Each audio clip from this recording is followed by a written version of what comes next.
Ayan, yung itsura. Ang cereal, nilagay ko dito kasi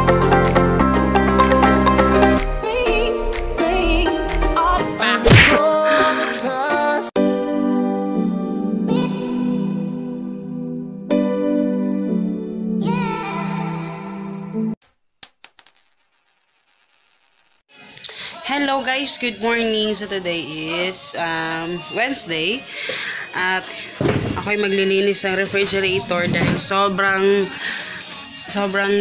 ilang araw na itong hindi ko pa ng pansin. So kung nakikita ninyo, ayan yung itsura ng aming refrigerator.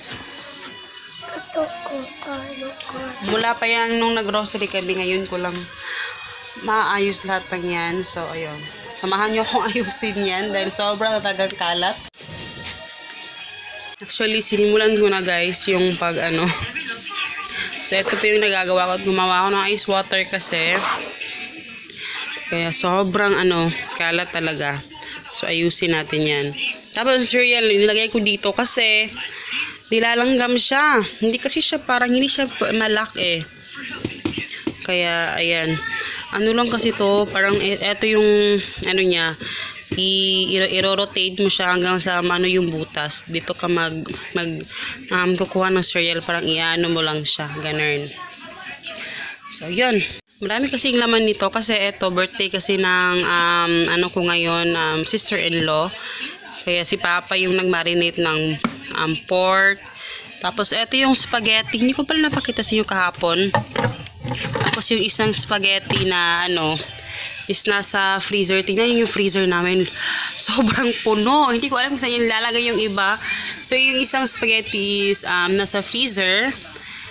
Kasi next week yan. For next week na hapunan. So yung isa, dyan ko nalang inilagay. Kasi yung isang kasi di ba tatlo. So yung isa kinain namin kagabi. So isa na lang yung natira na hindi ko nilagay sa freezer. So, ayan. Punong-puno yung aming freezer. Kaya, kasi kagabi si Papa kasi daming ginawa Pero, ayun. Tapos, hindi ko alam bakit si Papa naglagay pa ng tubig sa dito. Ang tawag dyan. Ice cube tray. Hindi naman yan titigas. Tapos, eto isesegregate ko tong beef. Ayan.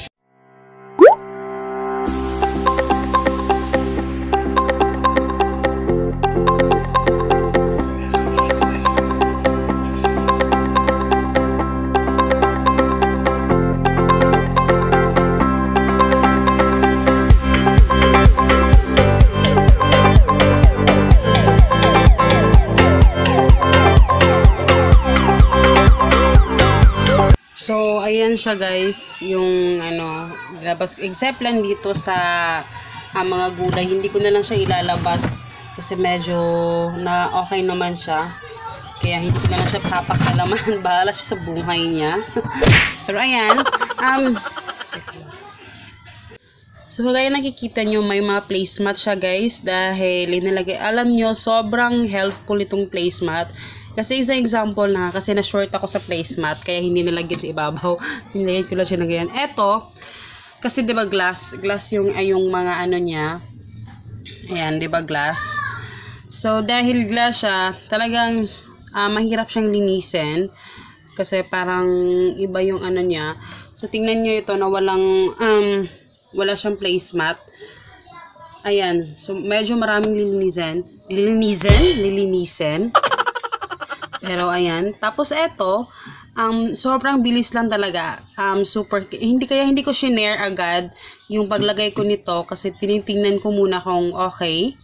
Ayan. Ayan, meron akong dito, meron din dito. So ayun nga, kaya hindi ko shinare agad sa inyo kung okay ba siya. Pero actually finelm ko yung kaganapan doon sa paglagay ko dito. Pero, hindi ko naman sa i-share kasi tinry ko lang talaga kung okay. So, sobrang siya. Hindi ako naglilinis ng sobrang tagal. Kasi kailangan mo lang siyang punasan. Sobrang linis. Promise guys. At saka, malinis tingnan yung refrigerator. So, ayun. So, pupunasan ko lang to. Sobrang bilis lang talagang magpunas dito. Kumpara sa dito na walang wala siyang placemat. So, ayan. So, linis muna tayo.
So, ayan. Hindi ko alam kung may nagbago ba.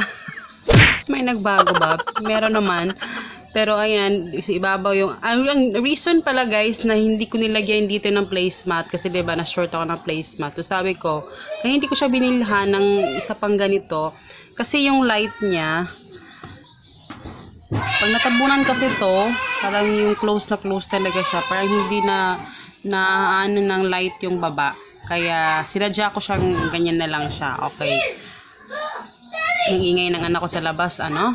So, ayan.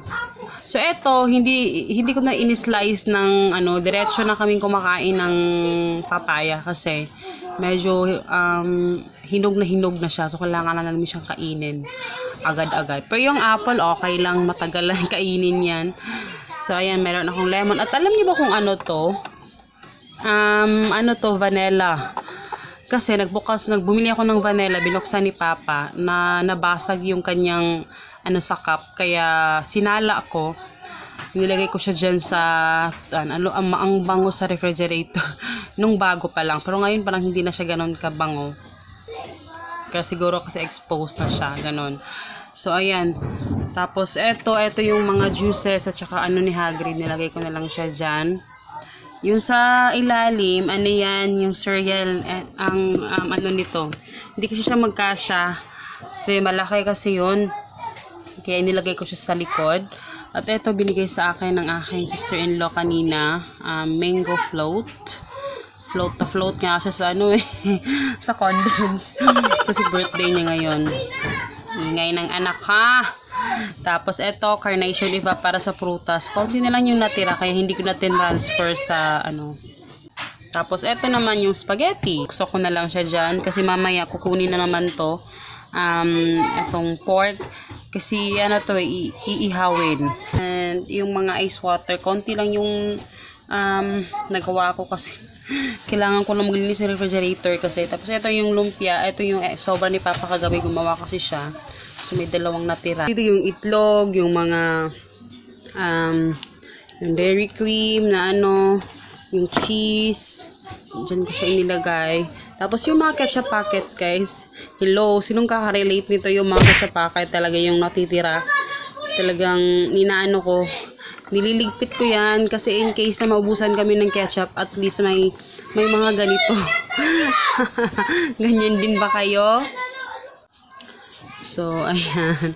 Tapos yung gamot ni Hagrid, ayan, nasa refrigerator yung tempra. So, ayan siya guys, ang ingay dito sa bahay. Tapos yung super sticks, nandito rin sa refrigerator. Kasi alam nyo na, yung binangkal, isang pack na lang yung natira. Tapos, yung ketchup namin, Del Monte ketchup. Tapos, eto, hindi ko ba na sa inyo, Ano to? Mayroon siyang butas dito. Hindi ko alam. Teka lang ha. Ayan siya guys, yung butas niya. So, i-ano mo lang siya sa ano, parang paganyan, para mahulog yung mga ano. Tapos, yun nga, papasok yung mga langgam. Kasi naghahanap na paraan yung mga langgam.